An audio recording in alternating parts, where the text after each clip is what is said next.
Hello students, good morning to all of you friends. Welcome to Englishpur channel. Friends, आप सबका इस इंग्लिशपुर के channel में स्वागत है। फ्रेंड्स आप सबको पता है syntax is going on, syntax चल रहा है और हम लोग प्रीवियस क्लास में रूल नंबर 1 से लेकर 17 तक देख चुके हैं, ठीक है ना फ्रेंड्स। तो आज की क्लास में हम लोग पढ़ेंगे रूल नंबर 18 से नेक्स्ट, मतलब आगे रूल हम लोग पढ़ेंगे, ठीक है ना फ्रेंड्स। यदि आप मेरे चैनल पर न्यू हैं तो आप सब्सक्राइब करेंगे इस चैनल को, अपने दोस्तों को बताएंगे, क्योंकि घर बैठे बैठे आप हर चीज़ का कंप्लीट इंग्लिश में आप बहुत सारा चीज़ सीखने वाले हैं। यदि आप +2 की तैयारी कर रहे हैं बिहार बोर्ड में या किसी और भी बोर्ड की तैयारी कर रहे हैं तो आप इस क्लास को ज्वाइन करें और आपका बहुत ही इंपॉर्टेंट क्लास चलने वाला है इंग्लिश में, जो आपको बहुत ही अच्छा बनाएगा इंसान, ठीक है ना फ्रेंड्स। तो आइए हम लोग क्लास को शुरू करते हैं। आज के सिंटेक्स क्लास में रूल नंबर 18 देखते हैं और आगे भी देखेंगे हम लोग रूल, ठीक है ना फ्रेंड्स। तो देखिए लिखा हो, यदि किसी सेंटेंस का सब्जेक्ट, ठीक है ना, इंट्रोडक्टिव देयर हो।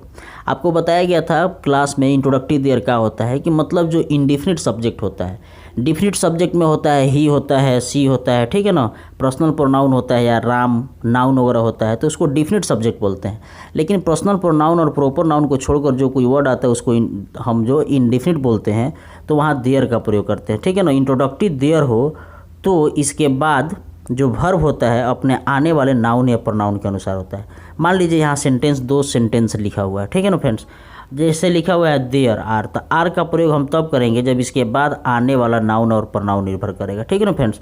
जैसे देखिए लिखा हुआ है देयर आर 10 स्टूडेंट्स हेयर, यहाँ 10 विद्यार्थी हैं, तो ये भी सेंटेंस सही है। लेकिन चूंकि यहाँ देयर इज लिखा है तो रॉन्ग नहीं है, क्यों? क्योंकि ए लिखा है। तो मैं वही कह रहा हूँ कि देयर जिस सेंटेंस में यूज होता है तो उसके देयर के बाद कौन सा वर्ब का यूज करेंगे यह तब तय होगा जब इज आर एम के बाद कौन सा नाउन आ रहा है। अगर नाउन प्लुरल आएगा तो आर लगेगा, यदि इज के बाद अगर नाउन सिंगुलर आता है तो यहाँ इज लगेगा, ठीक है ना फ्रेंड्स। तो देयर वाले सेंटेंस में हम इज आर एम का प्रयोग, इज और आर का प्रयोग या वाज और वेयर का प्रयोग हम वहाँ करेंगे जब उसके बाद चेक कर लेंगे कि नाउन कौन सा आने वाला है। अगर सिंगुलर आर के बाद अगर प्लुरल नाउन आएगा तो आर होगा, इज के बाद क्या आएगा? सिंगुलर नाउन आएगा, ठीक है ना फ्रेंड्स। तो चलिए आज की क्लास में हम लोग अगला रूल देखते हैं, नेक्स्ट रूल देखते हैं, जो रूल नंबर 19 है।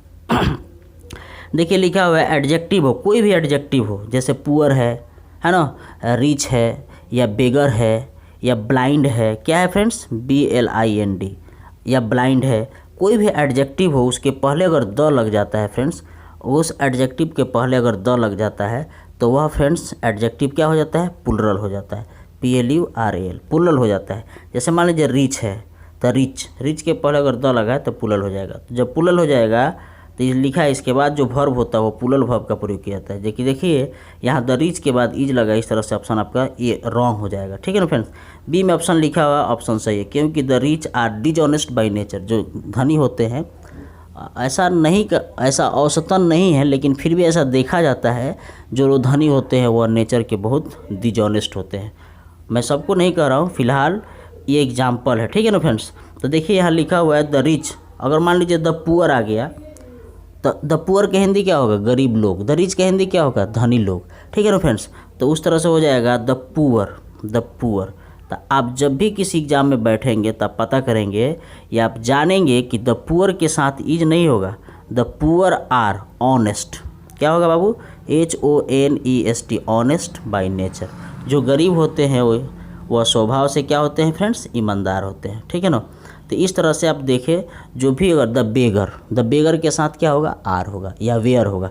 तो जो भी एडजेक्टिव है उसके पहले द लग जाता है तो वह प्लुरल में हो जाता है और उसके बाद जो नाउन आता है वो प्लुरल होता है। चलिए रूल नंबर आज की क्लास में हम लोग 20 देखेंगे, जो which is very important for you examination point of view. आपके किसी भी एग्जाम पॉइंट ऑफ व्यू से यह रूल बहुत ही इंपॉर्टेंट होने वाला है। देखिए अब बंच ऑफ का मतलब होता है गुच्छा, अब बंच ऑफ का मतलब क्या होता है? गुच्छा।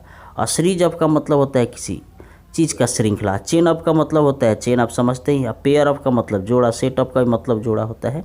ये सब का ग्रुप है, ठीक है ना। और ग्रुप ऑफ पीपल के साथ लगता है, टीम के साथ लगता है। बॉन्ड ऑफ माने कलाकारों का जत्था होता है।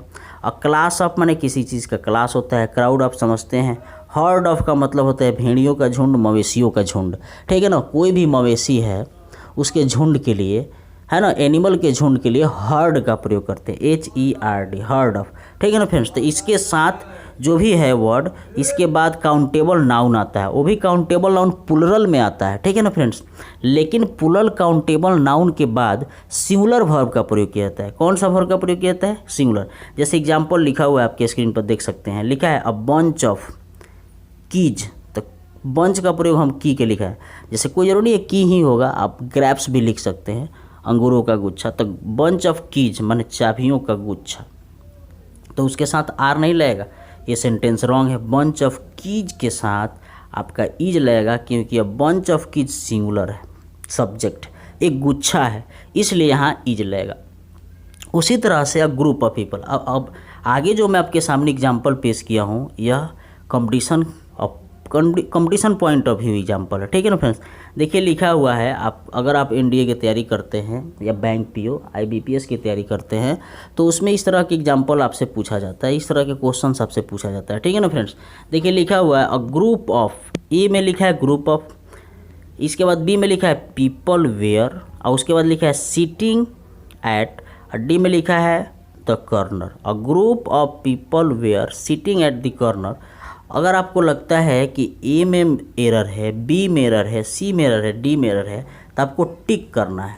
अगर आपको लगता है इसमें एरर नहीं है, इसमें एरर नहीं है, इसमें नहीं है, इसमें नहीं है, तो आप डी टिक करना है। तो आप जान लीजिए अ ग्रुप ऑफ पीपल का मतलब होता है अ ग्रुप ऑफ, तो ये सही है, people, a group of people were नहीं होगा, वाज होगा, ठीक है ना फ्रेंड्स। तो इस तरह से ऑप्शन बी में रॉन्ग है, तो आपका एग्जाम में यहाँ ए बी सी डी और ई लिखा रहेगा, तो आप मार दीजिएगा इसमें ऑप्शन बी सही है, मतलब बी सेंटेंस में रॉन्ग है। तो इस तरह से आज की क्लास में हम लोग 18 से लेकर 20 तक रूल पढ़े, मतलब 3 इम्पॉर्टेंट रूल पढ़े। यदि आप क्लास को आगे बढ़ाना चाहते हैं तो नेक्स्ट वीडियो आप देखें, आगे नेक्स्ट क्लास ज्वाइन करें। तब तक के लिए फ्रेंड्स इतना ही।